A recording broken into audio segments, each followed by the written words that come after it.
It's Mom and Pop Video Shop. Welcome to the Mom and Pop Video Shop, either back or for the first time or whatever. Remember, it's Friday night. It's cold. It is actually cold. It's cold on a Friday night. It's the merch that we Go check it out if you haven't seen the one who waits below. Yes. So. But it's Friday night. Your Domino's, your girl are both cooling down in the 1990 Ford Probe. Yep. So you've rushed into the shop. You're like, boys, it's a chilly night. It is. We need to do some snuggling. We some need cuddling. Yeah. So I hope you've got something that's a good cuddle film for me. I guess it could be. Okay. All right, let me grab it. Let me guess. Scream 3. Boom. Something told me. How did you know, man? Something told me we were going to be doing Scream 3. Scream 3. Yes, we are doing Scream 3. So my theory of the case... It's a total cuddle movie, by the way. All the Scream movies could be, yeah. So all of I'm doing the first 4 Scream movies, so mild spoiler alert for the next review that will be dropping here, because I'm trying to get them out before the new Scream movie comes out. Why am I not doing 5 and 6? Nothing personal. It just boils down to the fact that I don't have them. Well, actually, I take it back. I think I have 5 on one of the Brainbuster VHSs somewhere in here. But 6 I don't have. They're fine. And I'm sure they'll be somewhat connected to the new one. But Kevin Williamson being involved with the new one makes me feel like... I think if you held a gun to somebody's head, too, and said, listen, the new movie's coming out, you got to watch. Although I say that, and... There's certain things that happen in 5 and 6. Who knows what's with this new one? If it's what, because there's some rumors that... yeah, we'll see. Well, we don't give anything away. Bring some OGs back. Yes, but... I'll shut up. But definitely 1 through 4 will be covered on the channel. So Scream 3, the back of the box set, this has only got 1 through 3, and it does not have 4. I have that on a separate disc. It also has the Still Screaming, the Ultimate Scary Movie Retrospective, which is actually a pretty in-depth doc, if memory serves, which is pretty cool.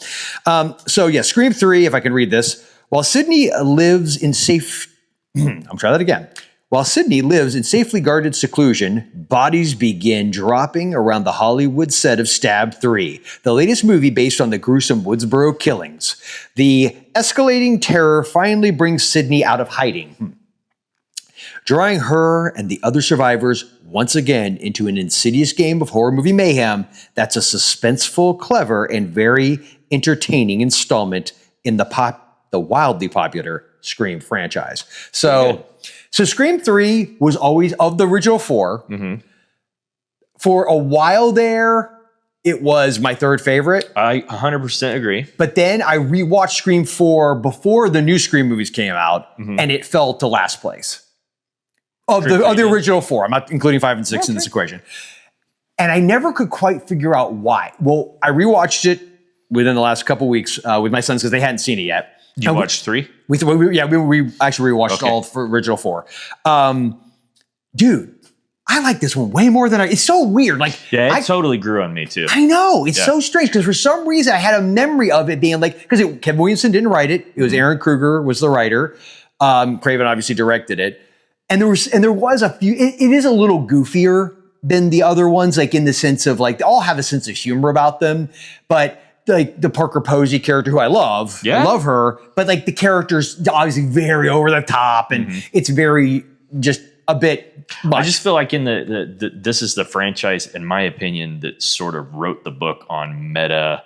Oh yeah, for horror, sure. Yeah, you could make the argument New Nightmare did it. But I get your point. It's a Craven project, so I feel like this was logically the next movie about making the movie was the next logical theme in the Scream franchise. And that's the thing I really, because I love movies. And in such was going to be a little bit goofy. Yes. You know what I'm saying? Yeah, I get you. The setting of on a Hollywood set, but it's a recreation of Woodsboro because prior to that, because in Scream 2, since she's in college, we were away from Woodsboro, right? Now, I presume in the new movie, just based on mild spoiler alert if you haven't seen the trailer, there is a hint of they're back in Woodsboro, I presume, based on what's in the trailer. But this was the first movie where it had that cool feeling of oh, wow, it really looks like Stu's house, you know? But it was clever the way they did it. There's some chase sequences where she remembers her house a certain way, so she runs to her bedroom, but then, oh crap, there's nothing out past the door. It was really clever the way they did that. There's a lot of cool, subtle callbacks to the original film, especially, that, again, they don't overplay that. all of the performances in it are really good. Again, I really love Parker Posey. My memory was that she was so over the top, but I was like, no, actually, she was perfect. Like, she was actually, and the whole dynamic between her and Gail, and how much Gail hates her, and it's like, you know. How about the scene with Carrie Fisher? Oh, I forgot. I totally forgot about it until I watched it. I always forget she's in this movie. The funniest part of the movie. Oh, it's hilarious. Yeah. She goes that the other bimbo wouldn't sleep with George Lucas, or we slept with George Lucas. Sleeps with George Lucas. Yeah, she gets the role. You know, you look like, yeah, I know. It was great. But I love Lance Henriksen in it. And it's funny because this movie came out in 2000, right? Mm-hmm. So it predates all the Weinstein stuff by 17 years. Yeah. But he was a producer on this because, Dimension, owned by Miramax, put it out. There's always this part of you that goes back and watches stuff like that, and you're like, was this like a subtle, because without giving anything away, if you haven't seen Scream 3, there's a subplot. Yes. That you're like, huh. Yeah. That seems like they were kind of like. And it's a subplot, if I'm not mistaken, that rears its head in some of the later sequels, I think, right? I think, don't they call back to what happened to her mom? Yeah.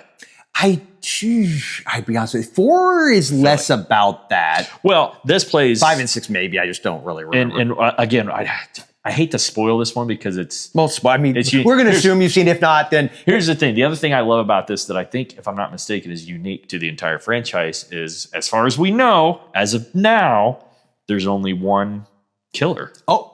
In Scream 3, that's true. Correct? And also, I don't feel like it's giving it away since it never actually happened. The original idea was that Stu was going to be the killer in this one.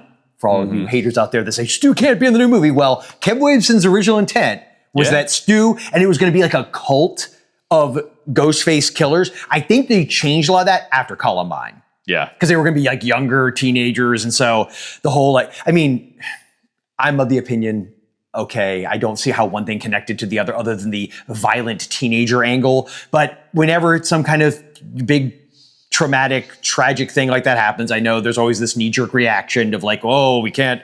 The irony that blaming Hollywood's the movie, always had morals and principles. Oh, we can't fault them for that. I stand corrected. He's right. That's definitely the reason why they didn't do it.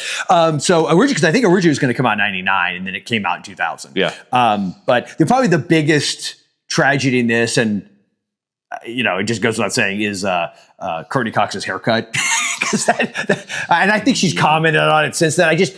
I don't know why no one at the time would that doesn't look, that's not like flattering. Is this the one with, the weird bangs? Is this where she has the red highlights or the red? No, that's 4. Okay. I think it's 4. And that looks fine. Yeah. Her hair looks fine in 4. It's the bang, there's the way, it almost looks like somebody who didn't know how to cut her hair right before they did production, well, we got to go with it. Sorry, Gail. It was the aughts. It was weird times, man. But it's a fun movie. It's the opening, you always have to have the prologue kill. It's kind of surprising. And actually, I remember at the time, that's one of the things I was the most disappointed about because of who takes it. Because there was a part of it that always wanted him to be the mastermind because of the irony of him from the first film. So, that was probably but again, it plays out really well. I love the way it's shot. I have all these weird personal connections to the Scream movies.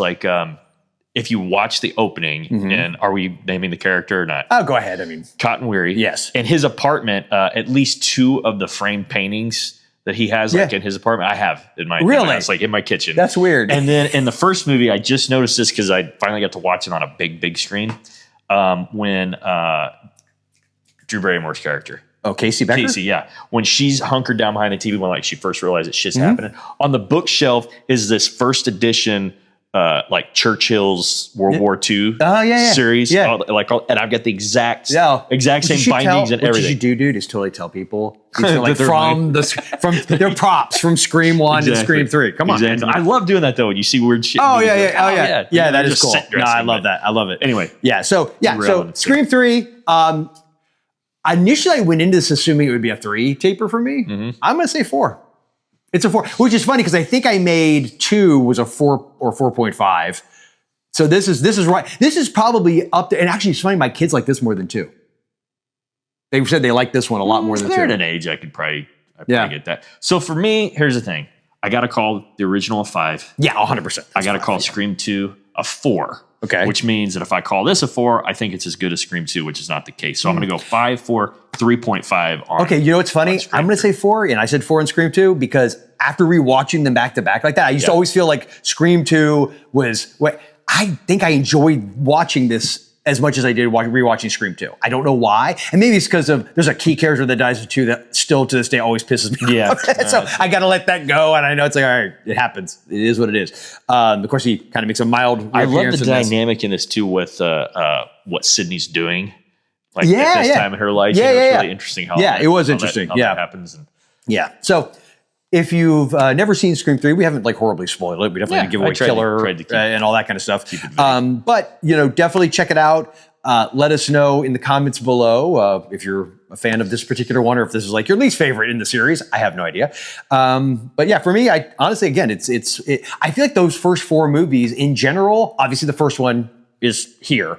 But the 2, 3, and 4, they're not like, you know what I'm saying? It's not like a diminishing return situation at all for me. So I'm with you. So yeah, so on that note then, remember, here at Mom and Pop's Video Shop, our love of Scream 4 never stops and is conveniently timed.